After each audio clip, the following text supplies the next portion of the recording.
नमस्कार। मैं आपका अपना ब्रजकिशोर तिवारी।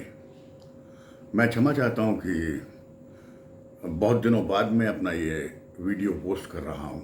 कुछ व्यक्तिगत कारण थे जिनके कारण मैं काफ़ी व्यस्त हो गया था, पर मैं आप सबको मिस कर रहा था। अभी अभी कल मैंने एक न्यूज़ चैनल में सुना जिसमें हमारे देश के स्वयंभू एक मौलाना एक पत्रकार को कह रहे थे कि अगर इसी तरीके से भारतीय जनता पार्टी ने हिंदू और मुस्लिम में लड़ाई कराते रहे तो वो दिन दूर नहीं है कि इस देश में 75 साल बाद फिर से एक बार जिन्ना पैदा होगा और फिर से एक इस्लामिक राष्ट्र की मांग होगी और देश टूट जाएगा। इस सेंटेंस पर मेरी दो प्रतिक्रिया थी। पहली व्यक्तिगत कि मैं बहुत जोर से हंसना चाहता था। दूसरी प्रतिक्रिया ये थी कि उनकी मूर्खता भरे इस जवाब को मैं क्या जवाब दूं। अब आप सुनिए जरा जरा उनकी बातें। जब ये देश टूटा तब हमारे देश के सर्वे सर्वा नेहरू और गांधी हुआ करते थे। उस समय चरम पे मुस्लिम और हिंदुओं की राजनीति चल रही थी, जिन्ना था। अंग्रेज भी चाहते थे कि भारत चूंकि बहुत बड़ा देश था, इसको कैसे भी तोड़कर कई हिस्सों में बांट दिया जाए। वो तो धन्यवाद वल्लभ भाई पटेल साहब का कि जिन्होंने सिर्फ पाकिस्तान को ही डिवाइड होने दिया, बाकी किसी को भी नहीं। वो भी उनकी मजबूरी थी नेहरू के सामने और महात्मा गांधी के उपवास के सामने, और ये सारी जितनी नौटंकी जो रंगमंच के कलाकारों ने किया, जिसके कारण हम सब परेशान हो गए थे। आज 2022 में मौलाना साजिद रशीदी जी को ये ध्यान रखना चाहिए कि 1947 वाला भारत आज नहीं है। आज हमारे देश के सर्वे सर्वा मोदी जी और योगी जी और असम के मुख्यमंत्री जैसे लोग हैं जो निरा सिर्फ और सिर्फ राष्ट्रभक्त हैं। आज हिंदू जाग चुका है। आज मीडिया और सोशल मीडिया इतना तगड़ा है कि एक एक घटना की खबर हर इंसान के पास 10 मिनट के अंदर पहुंच जाती है, चाहे विश्व में कहीं भी हो। तो आप क्या हरकतें कर रहे हैं, क्या नहीं कर रहे हैं, ये सब कुछ समझ में आ रहा है। टकराव हम नहीं ले रहे हैं, टकराव आप लोग ले रहे हैं। आप अल्पसंख्यक होकर भी बहुसंख्यकों को दबा रहे हैं, और आज से नहीं दबा रहे हैं, शुरू से दबा रहे हैं। 1946 से अगर हम काउंट करें तो अभी तक ये अल्पसंख्यक दबाव, जब वो 6 करोड़ थे से लेकर आज 36 करोड़ तक हो गए, तब भी वो अल्पसंख्यक हैं और आज भी उनका दबाव हमारे ऊपर है। बहुत ही शर्मनाक बात उन्होंने कही। जो उनके दिल में एक सपना है गजवा हिंद का, जिसके तहत उन्होंने ये सोचा कि शायद फिर एक जिन्ना बनेगा इनके बीच से, इन्हीं मौलानाओं में से कोई, और फिर मारा मारी होगी, 1947 जैसे हिंदू काटे जाएंगे, और फिर मजबूरी में मोदी जी कहेंगे भाई एक और इस्लामिक राष्ट्र हमसे ले लो आप। मेरे ख्याल से इतना अच्छा तो मुंगेरी लाल का सपना, वो जो सीरियल आया था, वो भी नहीं था।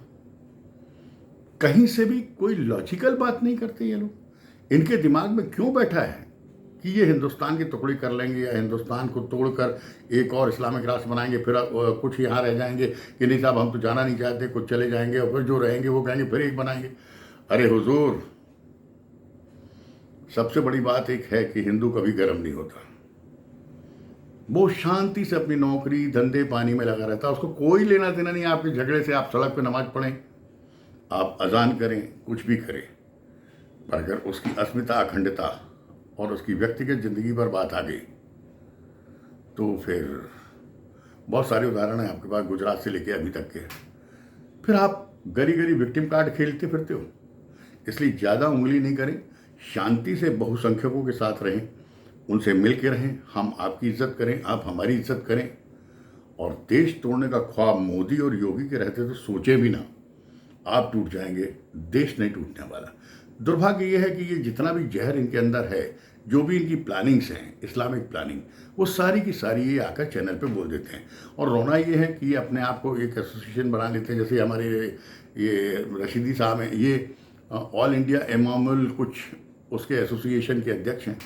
अब इनकी छोटी छोटी सी एक संस्थाएँ रहती हैं जिनके ये खुद बन जाते हैं, कोई कुछ, और ये सोचने लगते हैं कि साहब हिंदुस्तान के सारे मुस्लिमों के सर्वे सर्वा हम ही हैं।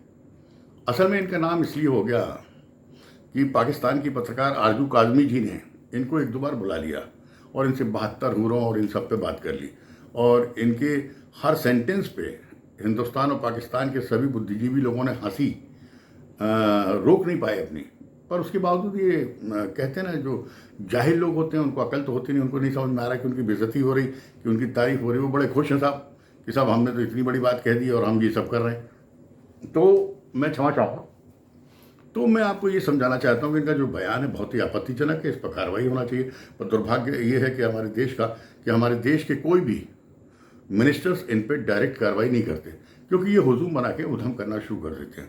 पर हाँ, ये भी तय है कि इनका नंबर अब आ गया है। जिस तरीके से उन्होंने कहा कि बहुत जल्द इस देश में एक और जिन्ना पैदा होगा और इस देश का बंटवारा होगा, एक और इस्लामिक राष्ट्र बनेगा, अगर ये हिंदू और मुस्लिम का टकराव बीजेपी ने बंद नहीं किया। जबकि आप देख रहे हैं कि हिंदू कभी भी टकराने में विश्वास करता ही नहीं। जैसे एक मुस्लिम नेता हैदराबाद के, उन्होंने कहा था कि साहब पुलिस हटा लीजिए, हम 15 मिनट में बता देंगे कि हम क्या हैं। अरे हुजूर, पुलिस हटा देंगे तो एक छोटा सा जेब कतरा भी बता देगा वो क्या है, एक छोटा सा डकैत, छोटा सा लड़कीबाज भी बता देगा वो क्या है। पुलिस हमने क्यों बनाई आपको मालूम है? हम हिंदुओं में से हमने अपने 20% बच्चों को मिलिट्री और पुलिस में सिर्फ इसीलिए भेजा है कि जो देश की बाकी 80% जनता है वो शांति से काम धंधे और नौकरी में ध्यान लगा सके। और ये जो 20% हमारी लोगों की जो जनसंख्या है जो आज हमारी आर्मी और पुलिस में, वो है ही इसलिए कि आप जैसे नामुरादों, देश विरोधियों, आतंकियों से निपट सके। ये 20% आपके लिए बहुत है, और ये हमारा ही अंग है, हम इनको कैसे हटा लें? हमने अगर अपने बेटे को पुलिस में भेजा या मिलिट्री में भेजा तो इसलिए भेजा ना कि वो हमारी और हमारी समाज की रक्षा करेगा। हम इनको हटा लें? साहब, आपके यहाँ 100 में से 100 लड़ते होंगे। आप सोच लीजिए, हम 100 में से सिर्फ 20% पुलिस और आर्मी में है, वो आपकी क्या हालत करेंगे आप समझ सकते हैं। तो कुल मिला के मेरे को ये कहना कि ये बहुत ही ऑब्जेक्शनेबल बयान था। ऐसे छोटे भाइयों को मंच नहीं देना चाहिए।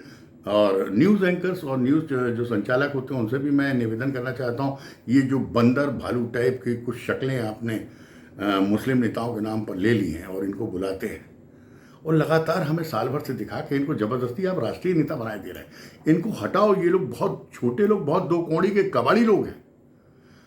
ये राष्ट्रीय टेलीविज़न में बैठकर बहस करने वाले लोग नहीं हैं। अगर मुस्लिमों से मुस्लिम समुदाय से बुलाना ही है तो बगैर दाढ़ी, बड़े सुंदर, स्मार्ट, जो पढ़े लिखे IAS IPS लेवल के मुस्लिम हैं उनको बुलाइए, वो उसका रिप्रेजेंटेशन करें।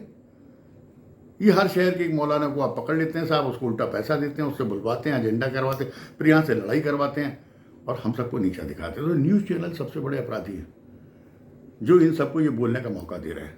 और दूसरा, हमारी सरकार जो इन पर कार्रवाई नहीं कर रही।